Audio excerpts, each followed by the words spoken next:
was escaping the insurrection that we understand may be taking place in Basra, that a lot of the Iraqi generals didn't want to be the victims of reprisals as a result of this uprising. Maybe the column was trying to regain ground, launch a counterattack against some of the British forces here for ground that they've lost over the last few days. We simply don't know the reason. It would seem suicidal on one level, and quite clearly the attacks, the aerial attack bombardments are continuing, and that would perhaps suggest that this was indeed a suicidal move.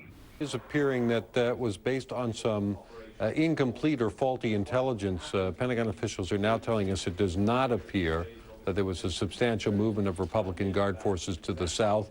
There could have been some small movement of a small number of Republican Guard troops to reinforce some positions, but nothing like the 1,000-vehicle convoy that had been reported by some U.S. intelligence on the field at the time. Apparently these reports came in, and then as they went out to essentially go find the vehicles, they basically found no evidence of it.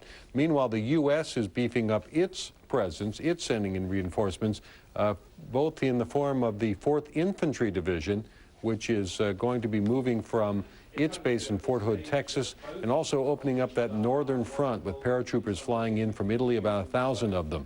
Now, in the south, the U.S. will be adding a pretty substantial additional force there. The 4th Infantry Division is probably the best equipped, most modern division in the U.S. Army, and originally was supposed to go into Turkey and come in from the north. Now it'll be coming in and providing reinforcement from the south. A short time ago, Defense Secretary Donald Rumsfeld here in Washington said that this infusion of troops is not in reaction to the recent attacks on U.S. troops in the south. The force flow is something that you put in motion months ago, and it has been proceeding exactly as planned.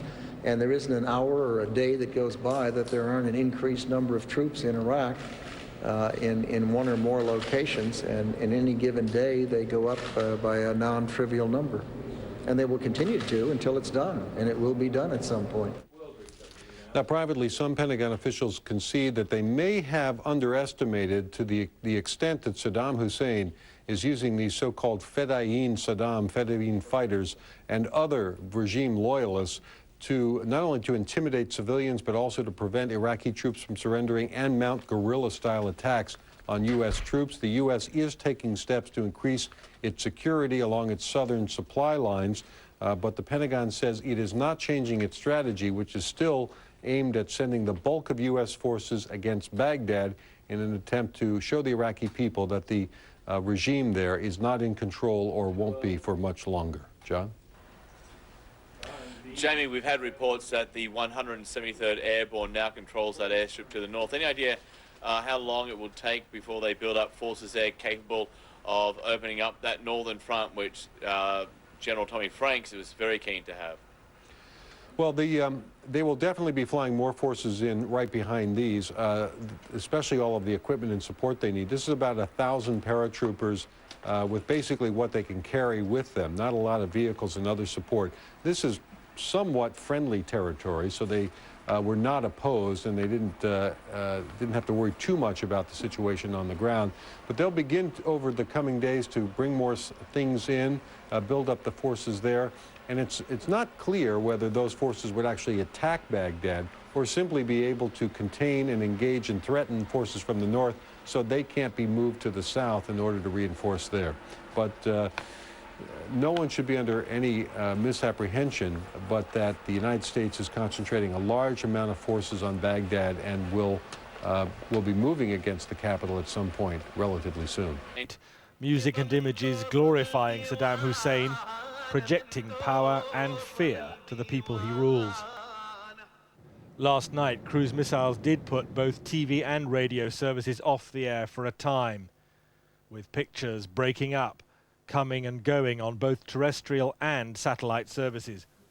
But most programs are now back, and engineers point out it's very difficult to black out any TV network completely. First of all, you have to knock out the main transmitter towers, and then when Saddam springs into life with all the little aerials that he's already put up round the city, you then have to bring trucks round the city to jam the signal. 3 years ago, Serbian TV mouthpiece for Milosevic in Belgrade was bombed during the Kosovo War. The main studios were utterly destroyed, but 16 people, mostly civilian production staff, were killed. It provoked international outrage, and the Americans seem reluctant to repeat that tactic in Baghdad. Today, at the BBC Centre, which monitors TV and radio broadcasts around the globe, they're continuing to log Iraq's output. Pentagon officials say they still want to eliminate the system which has carried pictures of American and British prisoners of war and dead soldiers, as well as Saddam Hussein's rallying calls. James Robbins, BBC. Oil industry in southern Iraq, but in shanty towns like Al Ramaya, there's little sign of the wealth it should bring. The town sprung up in the shadow of a massive power plant. Now the British Army is here, trying to get the place back to work. There have been problems. Some locals helped themselves to plant machinery. In exchange for food, that and weapons are being handed over. Troops also discovered the local headquarters of the Ba'ath Party. They say a haven for terrorism in the region. One of the rooms, they had food supplies. And I've discovered in a village where they're short of food, they've been storing nearly a quarter ton of food. I've found mixed ammunition, hand grenades, landmines, self-propelled rockets, small arms ammunition, anti-aircraft ammunition. Not the sort of thing you would keep for a afternoon shooting in England. The picture of the president that once adorned this wall has gone. All over this area, his image is being taken down. As the war continues elsewhere, the oil fields remain a key strategic part of the battle plan. Food aid has now arrived in Al Ramaya to be distributed around the town. Doctors from the Royal Irish are also offering medical help to the people here. But the signs of resistance the army have seen are evidence that, as in the rest of Iraq, the battle for hearts and minds, like the war itself, may take longer than expected. Set in here, soon we're going to go to blackout conditions. We've just come out of what they call a media blackout, which means we weren't able to communicate with you for a couple of days. We're finally in the clear. We're not sure how long it's going to last. You caught us in our evening routine. We're with the Marines every night. Every time we stop, we must dig in. The hole's got to be big enough for 4 of us. That's how many are in the crew, so we've just finished doing that, still setting up camp. Let me tell you about what we faced last night, a critical mission for the 1st Marine Division. As you know, the supply lines, the logistics stretch all the way back to northern Kuwait. There are very tenuous supply lines that come into southern Iraq. Everything, bullets, beans, Band-Aids, but above all, fuel. And the problem was, for the 1st Marine Division, they were running low on fuel. A critical issue came up. Now, getting the fuel in over those supply lines. Well, there are forces that are loyal to Saddam Hussein that have been sniping along those supply lines. They needed to get in 250,000 gallons of diesel last night. And the 1st Battalion, 7th Marines was the group that was tasked with keeping that supply line open. We were warned going in last night after that terrible dust storm that we would face being sniped at, shot at, RPGs, that is rocket-propelled grenades, and possibly even mortar along that line. You can imagine what that could have done to truckloads of fuel trying to get in. Sure enough, the Marines went along that route, and we were hit last night. It was sniping, it was gunfire, and for many of these young Marines, the first time that they have ever faced hostile fire, and the first time that they have ever fired back, and they did plenty of that. It was almost pitch dark last night. Night vision goggles were of no use because of the conditions and the fact that it was so dark. The armored personnel carrier we were riding in slammed into a Humvee. Then we were hit by another armored personnel carrier, nearly knocked over on its side. And then to top that off, we ran into a house. Fortunately, nobody was inside the home. Nobody was injured. This was an engagement that went all night long. When daylight came up in the morning, you had a number of armored vehicles that were upended in huge craters and ditches and moats that are in this terribly rough terrain. Everyone is all right. Nobody was injured. And the best news of all, at least for the Marines, the fuel got through. The huge trucks came rolling in, and that means they can continue now, after having to pause, the push north, the push towards Baghdad. It's been revealed America has taken steps to open the all-important second front. 1,000 paratroopers landing in the north of the country in an area controlled by the Kurds. Arab television has been showing pictures of 2 dead British soldiers and a number of prisoners of war. Arriving in Washington late last night for his war summit with George Bush, Prime Minister Tony Blair expressed his outrage at the broadcast. While the Allied push continued, the Pentagon denied reports a huge column of elite Republican Guard units were moving out of Baghdad, heading towards American forces. We understand there are a few vehicles that are coming south from Baghdad towards the Karbala Gap, I guess would be the general directions, and they're being engaged as we find them. And it won't matter whether it's day or night, we'll be able to find them.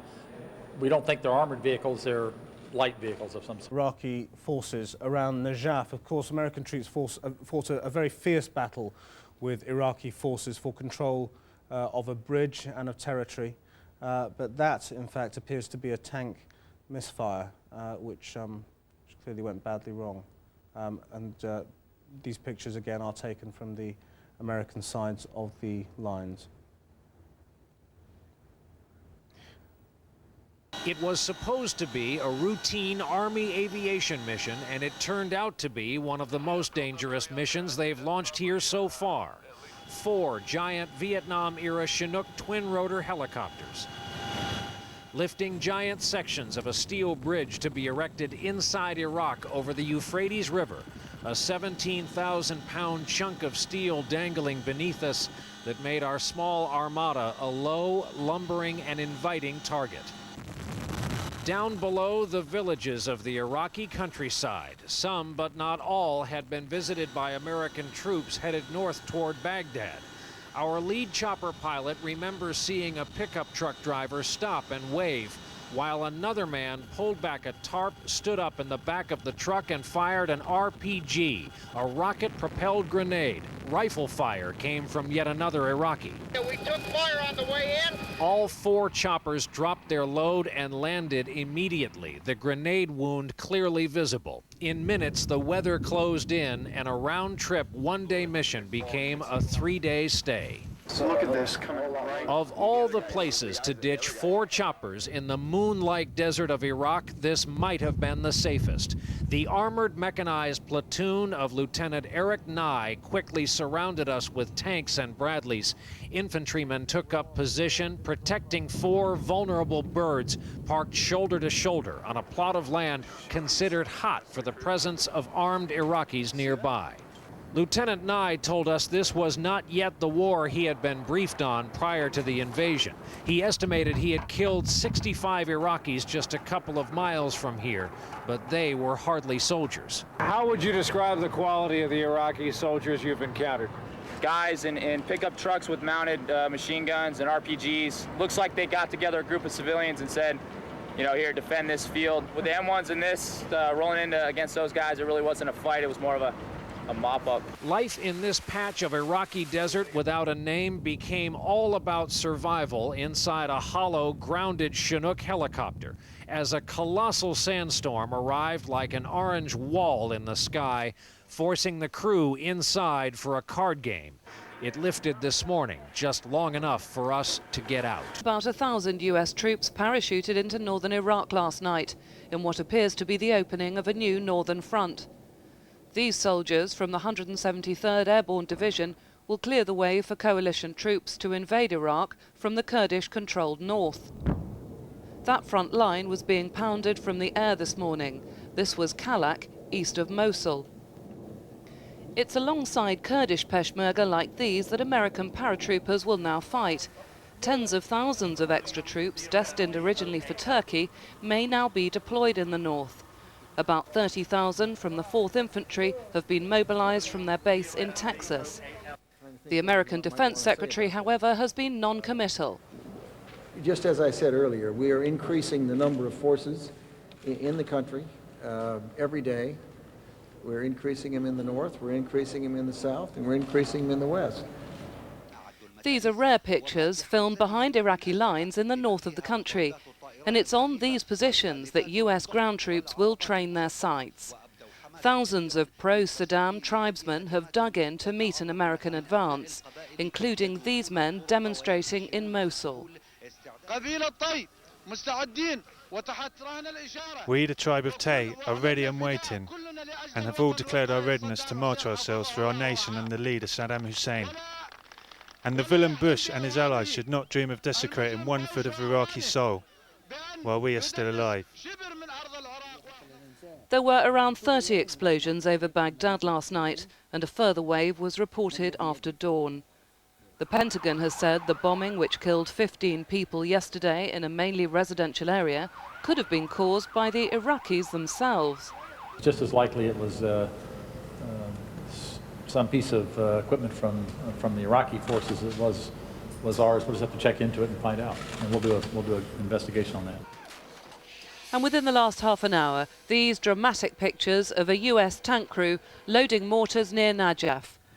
The crew evacuated the tank after the mortar misfired, and all are reported to be safe after the tank exploded.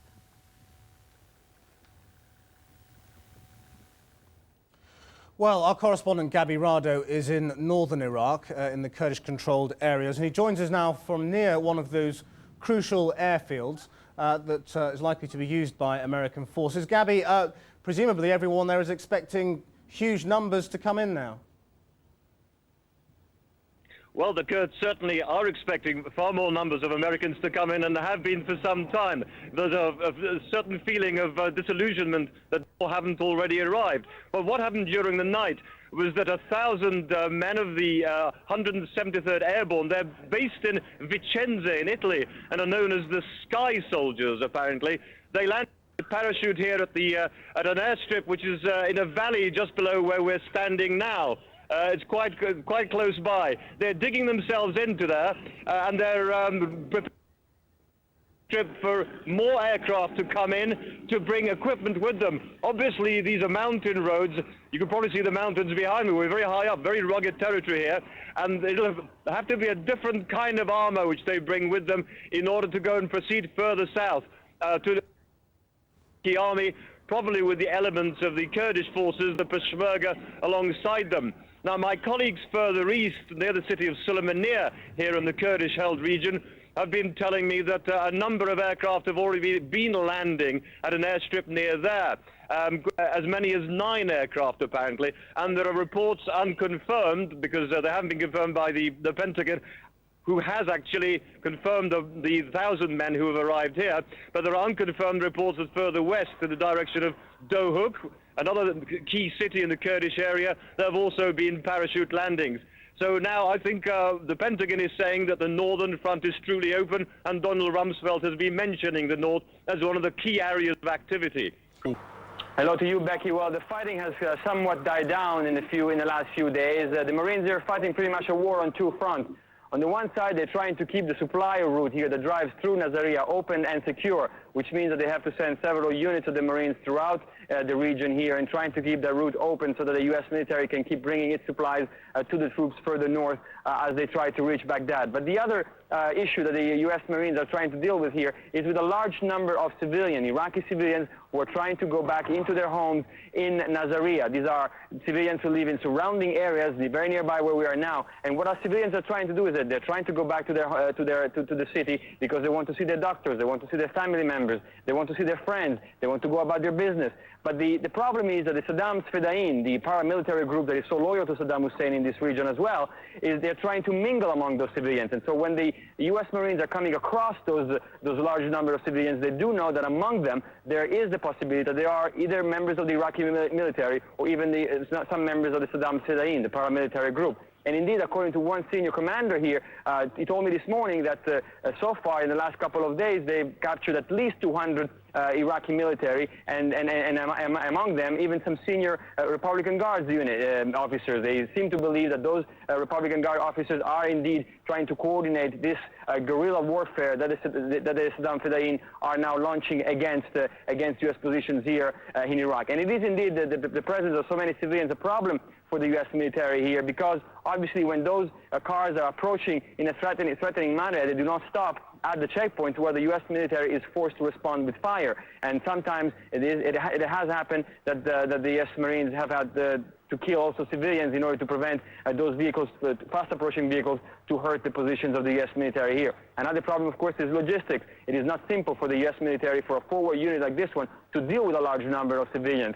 They have to provide them with water, with food, with shelter. They have very little of that, and therefore it is a problem for the U.S. military Not a huge problem right now because the numbers now are in the low hundreds. But should this crisis continue and should the numbers increase, then the U.S. military here would face some problems. Back to you, Becky.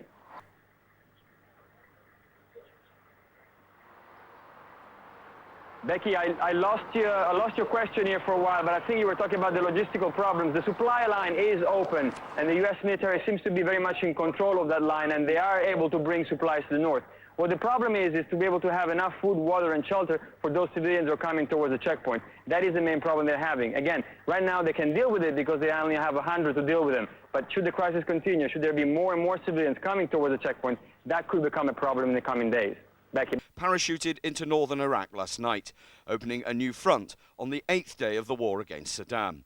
Many more troops would have entered the area from Turkey, but the Turkish government refused to cooperate. On the ground, US forces joined with Kurdish allies, and military reports say they've established an air bridge at Harir airfield for a robust flow of follow-on forces. We are increasing the number of forces in the country every day. We're increasing them in the north, we're increasing them in the south, and we're increasing them in the west. South of Baghdad, the town of Najaf has seen what's been described as the biggest battle since the beginning of the war.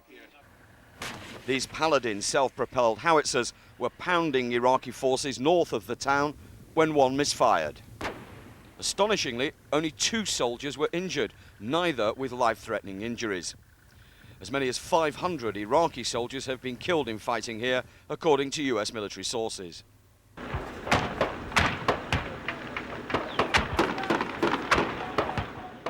There's been heavy fighting too around Nasiriyah further south as Iraqi soldiers harry the coalition supply lines on the road to Baghdad. Here, another horrifying example of friendly fire that resulted in 30 US soldiers being injured, some seriously. Makes you mad. I mean, not to the fact that, you know, the Iraqis were shooting at us, we can't handle that, but you got blue on blue, friendly fire, kind of you off. Small group of Iraqis had gone effectively around the side of the American advance and started attacking the less well-defended logistics and command positions in the rear. 2 American forces were detailed to deal with this threat. They both moved towards it, but ended up fighting each other. The 280,000 British and American troops on the road to Baghdad are to be reinforced with an extra 30,000 American soldiers. Around Basra in the south, British troops are on patrol, looking especially for weapons and ammunition. You know, the threat is definitely here. Some RPG rounds were found not far down that road. Not very well hidden, just in pits along the sides of the road, but obviously potential ambush sites, etc. Overnight, tanks from the Royal Scots Dragoon Guards destroyed 14 Iraqi tanks and 2 armoured vehicles, which, with others, had attempted to break out of Basra. The Al Jazeera television station showed these pictures, which it claims are civilian casualties of the bombing of Basra. Iraq claims 350 civilians have been killed since the war began. At sea, the arrival of the aid ship Sir Galahad has been delayed for 24 hours after the discovery of mines in channels leading to the port of Qazar. The battle for the hearts and minds of Iraqi civilians still has a long way to go. Lawrence McGinty, ITV News. Well, in Lawrence's report, we heard from James Mates, and he was talking about the events around Nasiriyah. He is there now. James, it all sounds terrifying, frankly, that friendly fire incident in particular. It was a very serious incident indeed. You know, since the Marines arrived here, they took some heavy casualties when they first moved into this town, but since then have been pretty successfully fighting off repeated Iraqi attacks. They haven't really been hurt by them. Last night they did it to themselves, and it was just up the road here, just about a mile and a half. Now, we've been up there this morning looking at the site. There are 7 vehicles, many of them big 7-ton trucks, completely burnt out. What happened was that they came under fire, the unit up there, from Iraqis when they called for help. In rushed the heavy armour, but went straight in and engaged them. rather than the Iraqis. And of course they engaged them with 25mm cannons fired from what are very fast and well-armoured cars, and those are big weapons, and they just cut through them. It was absolutely miraculous that no one was killed. And you can see, I think there, the pictures we're showing you now of the devastation that was caused there. Look what it did to those vehicles. 30 men were injured. Now, I have to tell you that 15 of those men were from an engineer battalion who we've been travelling with ever since this war started. We've been living with for the last 2 weeks now. Many of them had become very good friends, and it's been quite a personal thing to go back and talk to the survivors up there. We weren't with them last night. For the first time in this war, we had gone off because we needed to broadcast a report last night from nearer the town itself. We were not with them. Any other night we would have been, and it's really brought it home. Well, I suppose, James, we would say we're thankful you weren't with them. Just to talk about the fighting generally there, much more still to come, presumably. Well, yes, what all they are managing to do here is control the corridor that runs north-south through this town, over which pass the two bridges, one over the Euphrates, one over the Saddam Canal. And